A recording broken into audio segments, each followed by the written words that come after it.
ဒီနေ့မှာတော့ဝက်နံရိုးစပြုတ်အရသာကောင်းပြီးတော့မှမွေးနေတဲ့ဟင်းရည်လေးကိုဘယ်လိုချက်တာလဲဆိုတာပြုတ်ပြတော့မှဖြစ်ပါတယ်ဝက်နံရိုးဝေထားတဲ့ဟာလေးကိုဟင်းရည်နဲ့ရင်ပဆိုတဲ့ရင်တွေမှာတစ်ချက်လောက်ထည့်ပြီးတော့မှငယ်အခြေထွက်လာတဲ့တစ်ခါလေးကိုနည်းနည်းဖယ်ရှားပြီးတော့မှပြီးရင်သူရဲ့အရင်ကိုတစ်ချက်အရင်အာလူနဲ့ခဲရကိုပြုတ်ထားတယ်ပြီးတော့ဒီဖက်မှာ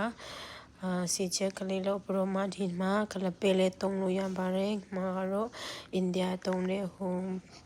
အချာပေးမျိုးစားရန်လေကိုပြီးတော့မှဘလဲကြိုင်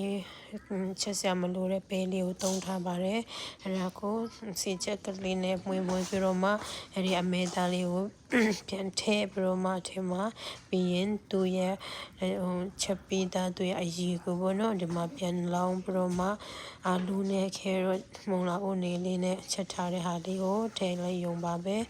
ပူဆူလာတာနဲ့ကိုကြိုက်တဲ့အနံ့မွေးရတာရှိတဲ့အစိမ်း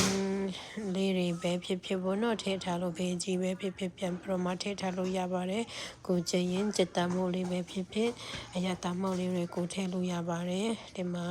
တော့ပေးလေးတွေကအရန်ရတာရှိပြီးတော့မလို့စားနည်းနည်းပဲထည့်ထားပါတယ်ကိုကြိုက်တော့ငရောက်ကောင်းနည်းနည်းနဲ့စားနည်းနည်းထည့်ကတော့ရတာကတော့မှုပြီးတော့မှကလေးအတွက်အော်လူကြီးတော့ရကိုရတာရှိပြီးတော့မှဗိုက်တာမင်ပြည့်စုံတဲ့ဟင်းချိုလေးရပါတယ်လို့ကျေးဇူးတင်ပါတယ်